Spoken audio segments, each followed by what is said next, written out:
जो इनसे न्यारा हुआ वो साहिब का बंदा। इसलिए संत के लिए यही है कि संत वो है, संत वो ही संत जो निरे ग्रंथ हो, संत वो ही ग्रंथ हो, शांत मन निर्भर होना चाहिए, शांत मन निर्भर, देव सा व्यवहार होना चाहिए, देव सा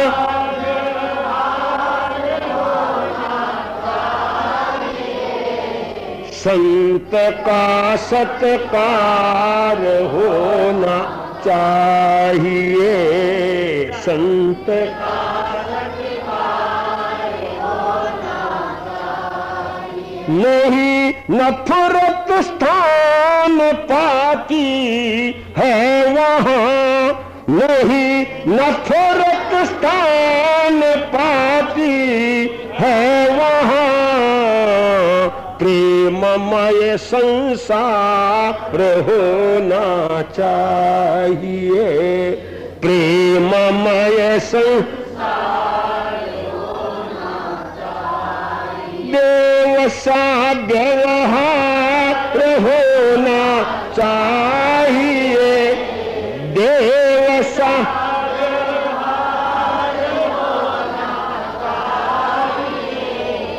संत का सत्कार होना चाहिए, संत का सत्कार होना चाहिए। संत कहते हैं सभी अपने न कोई गैर है सभी अपने न कोई गैर है, विश्व ही परिवार होना चाहिए, विश्व ही परिवार होना चाहिए, देव सा व्यवहार होना चाहिए, देव सा व्यवहार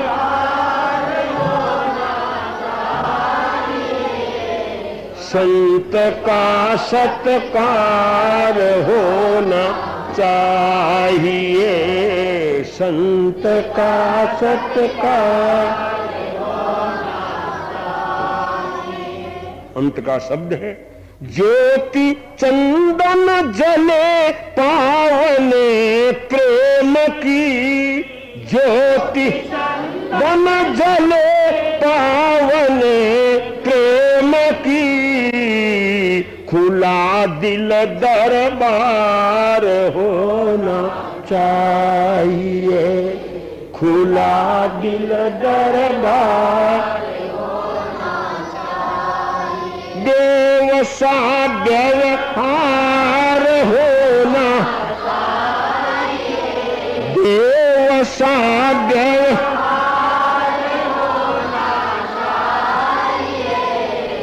संत का सत्कार होना चाहिए, संत का सत्कार होना चाहिए, ज्योति चंदन जले पावन प्रेम की, खुला दिल दरबार होना चाहिए, पावन प्रेम संतों की आंखों में प्रेम होना चाहिए, घृणा नहीं चाहिए, कितना ही कोई पापी हो, अधम क्यों न हो, संत की आंखों में तो उद्धार ही होगा। इसलिए उनका नाम क्या है? पतित पावन अधम उद्धारक वे होते हैं कि जिनके मन में किसी के प्रति द्वेष ईर्ष्या भावना नहीं होती। तो ऐसे संत जो हैं उनका सत्कार, ये सत्कार संत का नहीं है, ये हमारी संस्कृति का ही सत्कार है। कल की सूचना सुन लें। ओम अरहं नमः, ओम अरहं नमः, ओम अरहं नमः, ओम अरहं नमः, ओम अरहं नमः,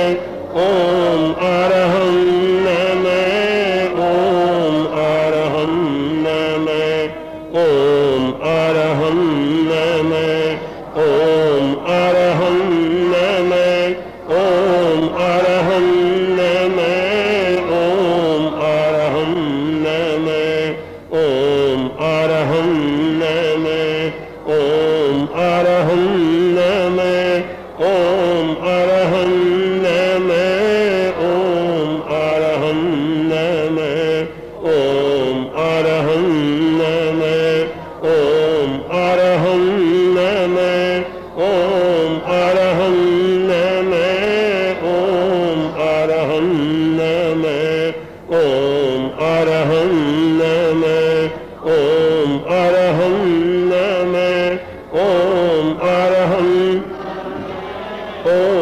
अरहं नमः।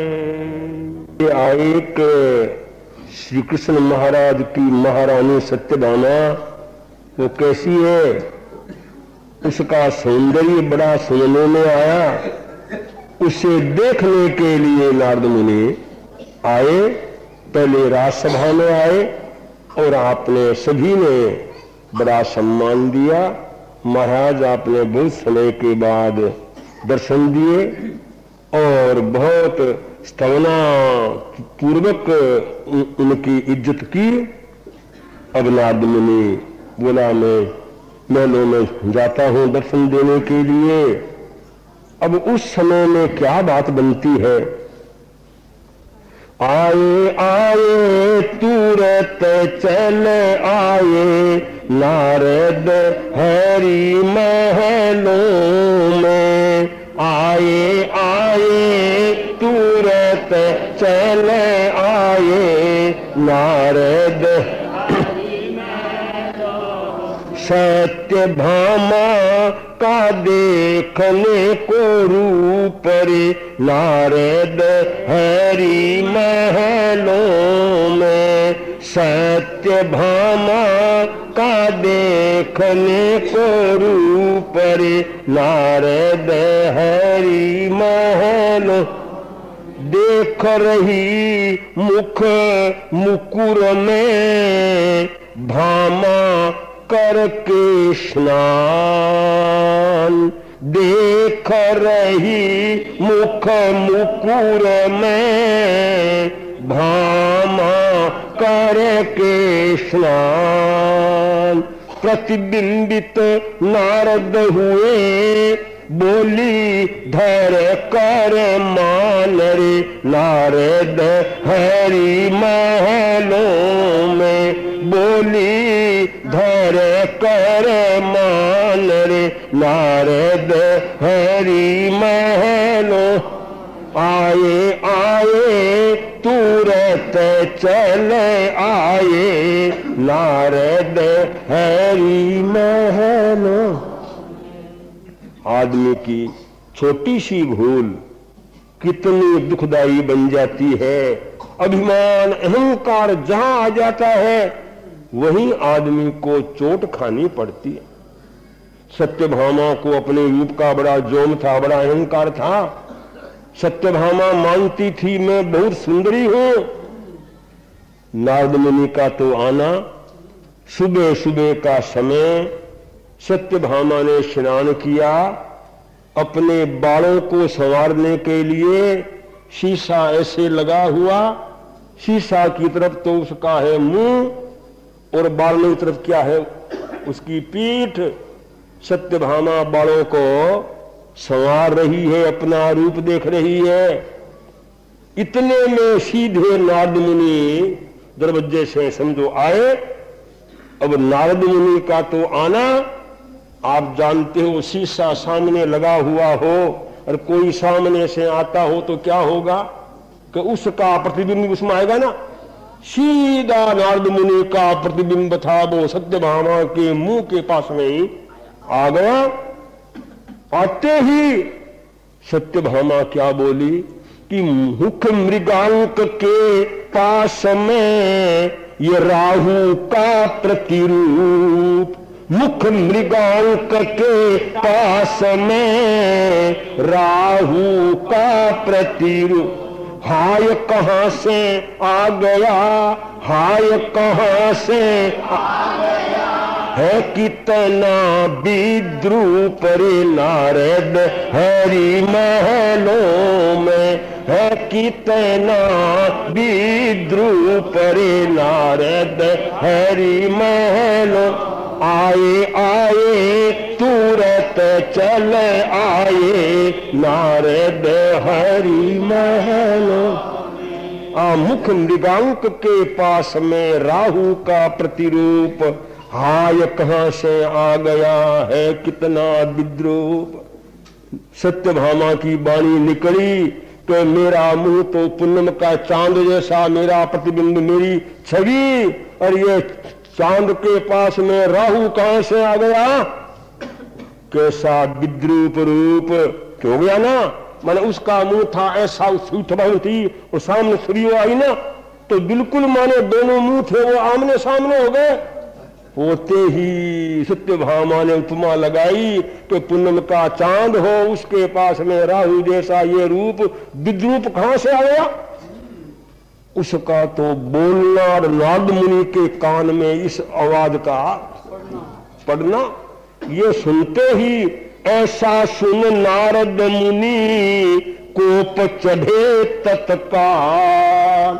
ऐसा सुन नारद मुनि कोप चढ़े तत्काल। हाँ कैसी अभिमानिनी ऋषियों का न ख्याल रे नारद हरि महलों। ऋषियों का न ख्याल रे नारद हरि।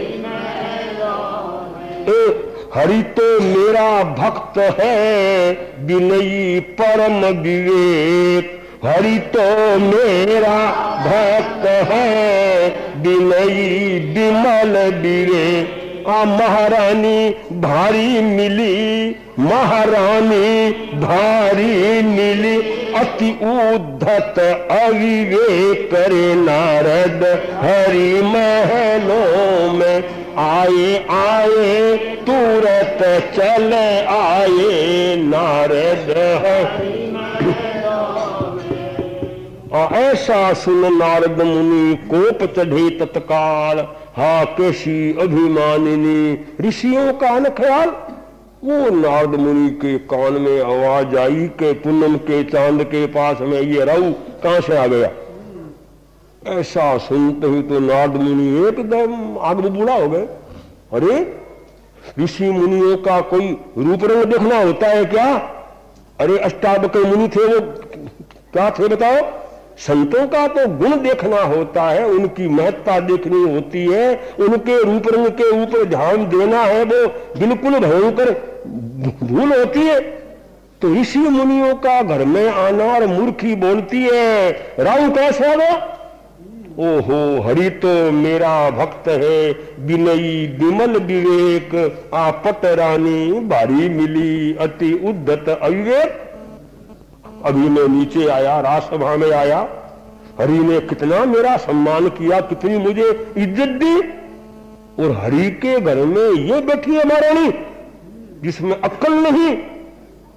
अब तो नारद मुनि एकदम मन में सोचने लगे, हाँ हाँ इसको अपने रूप का अहंकार है। रूप गर्विता का करूं जो न गर्व चकचूर। रूप गर्विता का करूं तो न गर्व चकचूर। तो मैं नारद ही नहीं सोच रहे बन क्रूर रे नारद हरि महलों में। सोच रहे बन क्रूर रे नारद। आए आए तुरत चल आए नारद हरि। रूप गर्विता का करूं जो न गर्व चकचूर।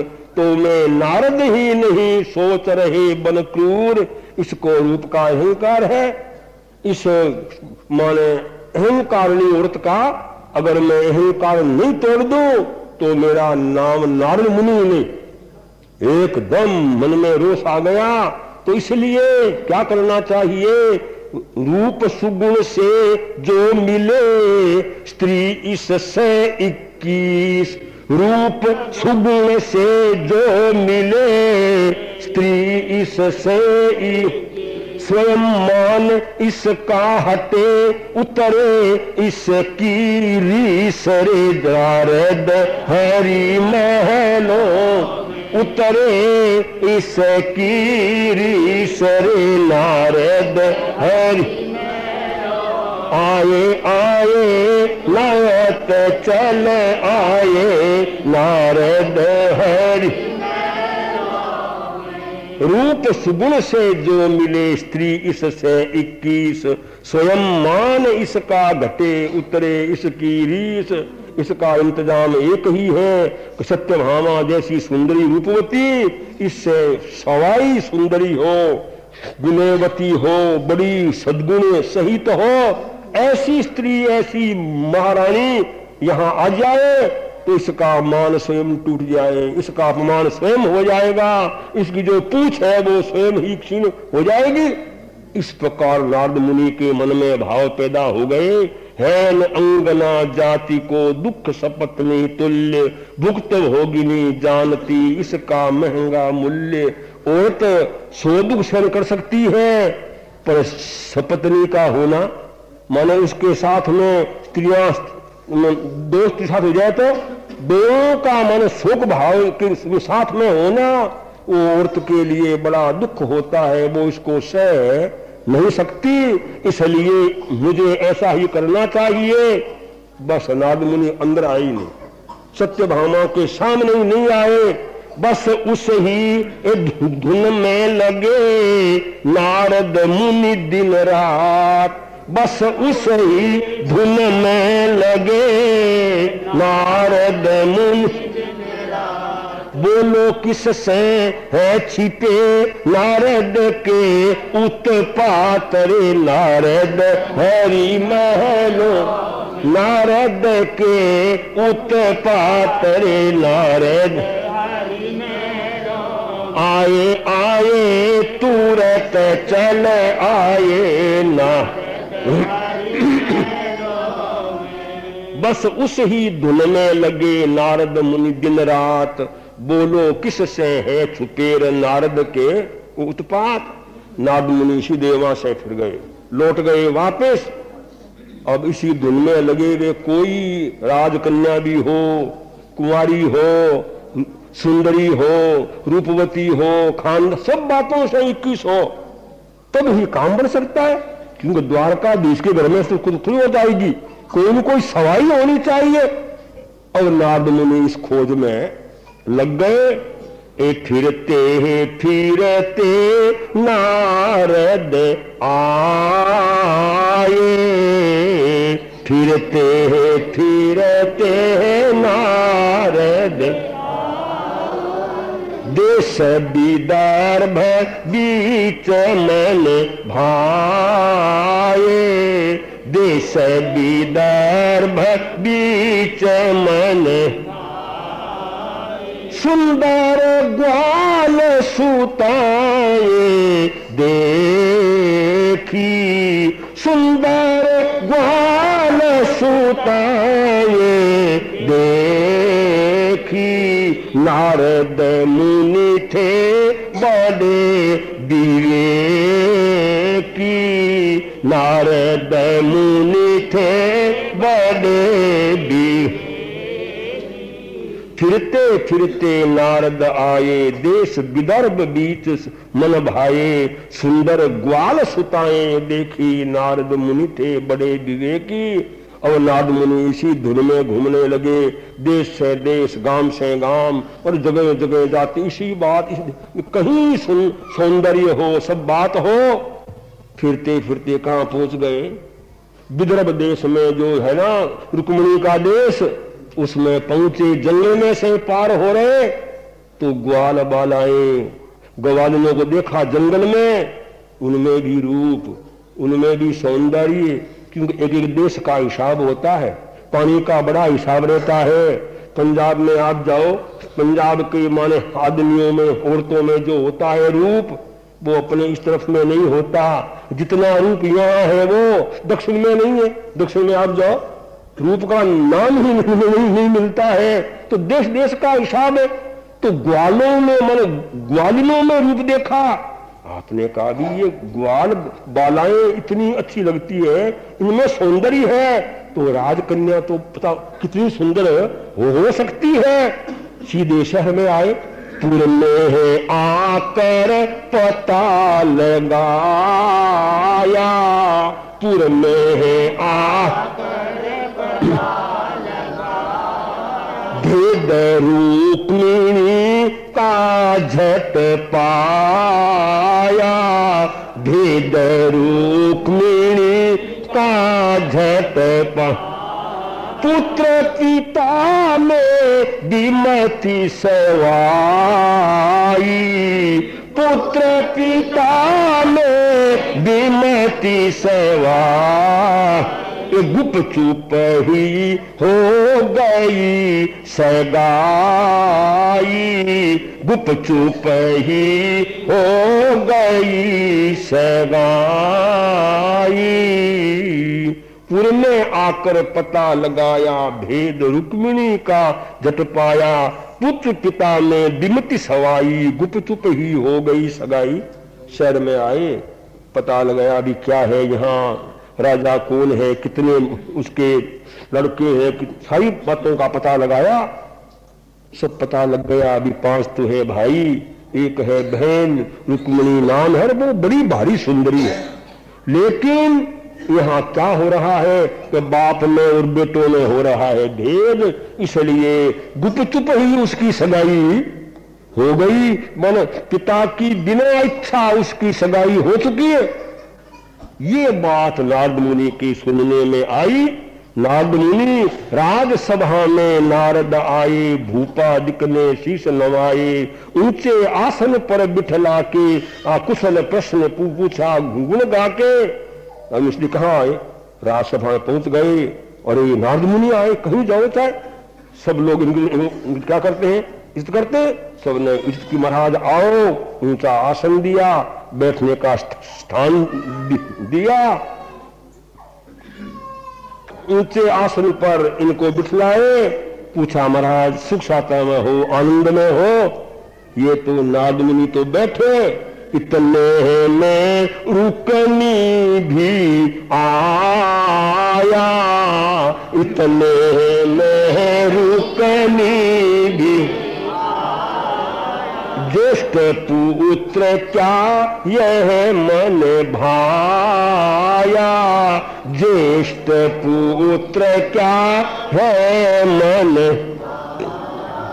कृपा आपकी है क्या कन्या, कृपा आपकी है क्या कन्या, प्रेम रुक्मिणी अप्सर मन्या, प्रेम रुक्मिणी अप्सर मन। इतने में रुक्मी भी आया, क्या यह ज्येष्ठ पुत्र मन भाया। इतने में रुक्मी आ गया। रुक्मी आते ही नारद मुनि ने कहा, क्या आपके सबसे बड़ा बेटा, पाठवी बेटा यही है? राजा ने कहा, हाँ महाराज आपकी कृपा है, बड़ा बेटा यही है।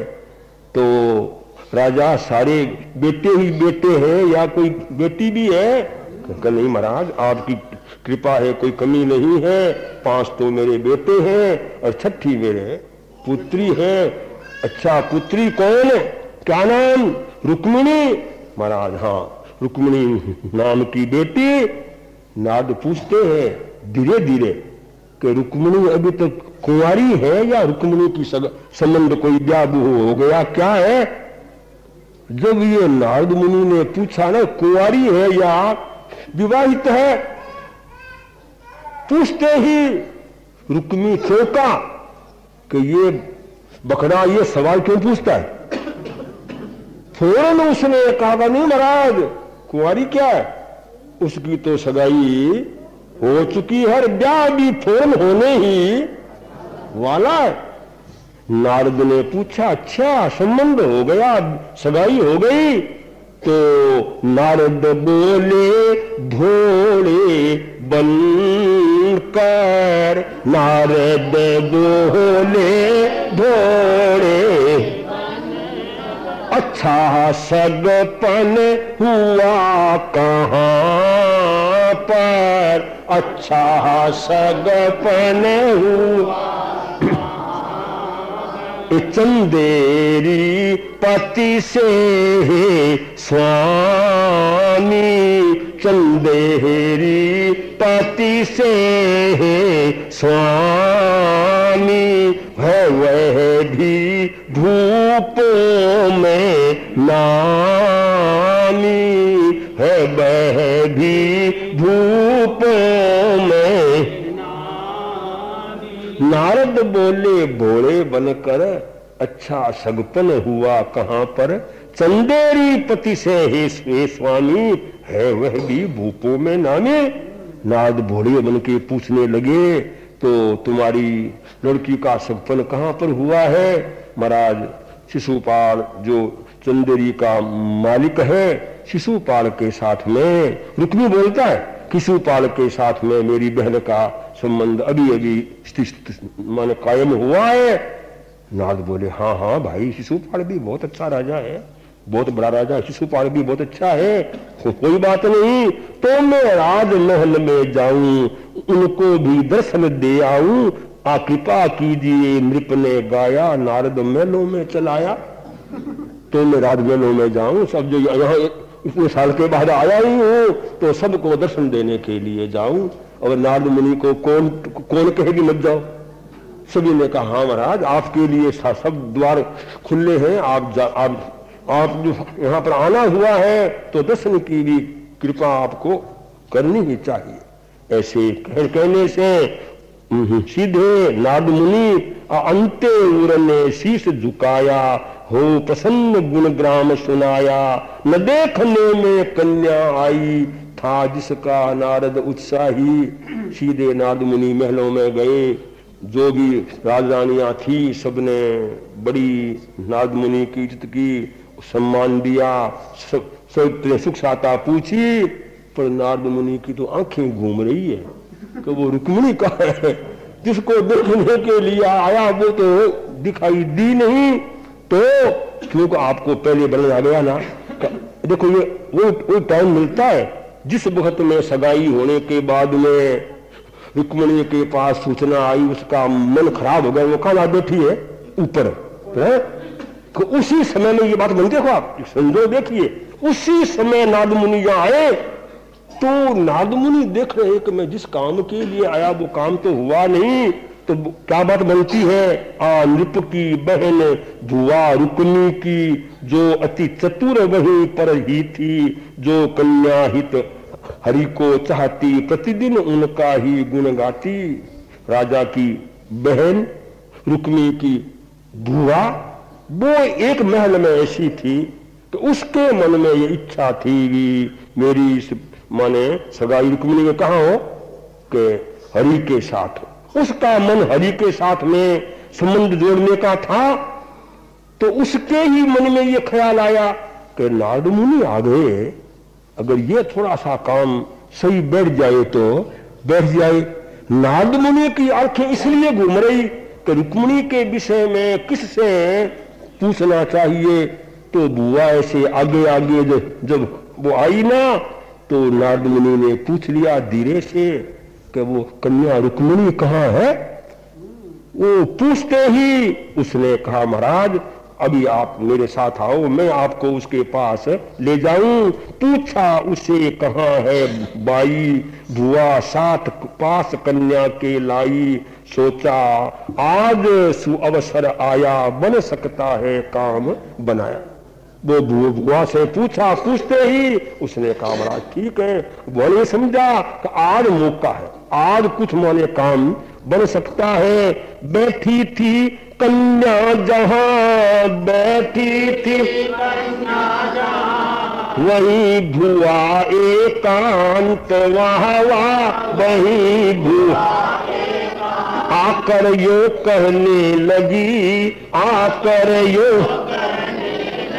बेटी कर मन शांत, बेटी कर ये दर्शन देने आ गए, दर्शन नारद ऋषि 16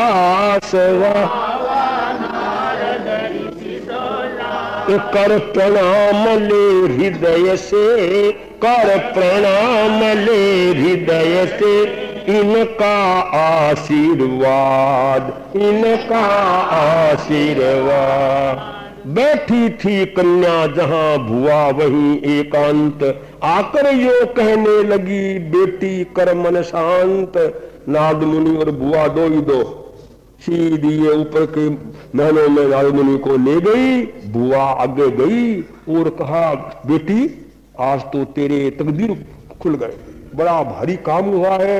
और नारद मुनि तेरा नाम पूछ करके महल में तुझे दर्शन देने के लिए आए। दर्शन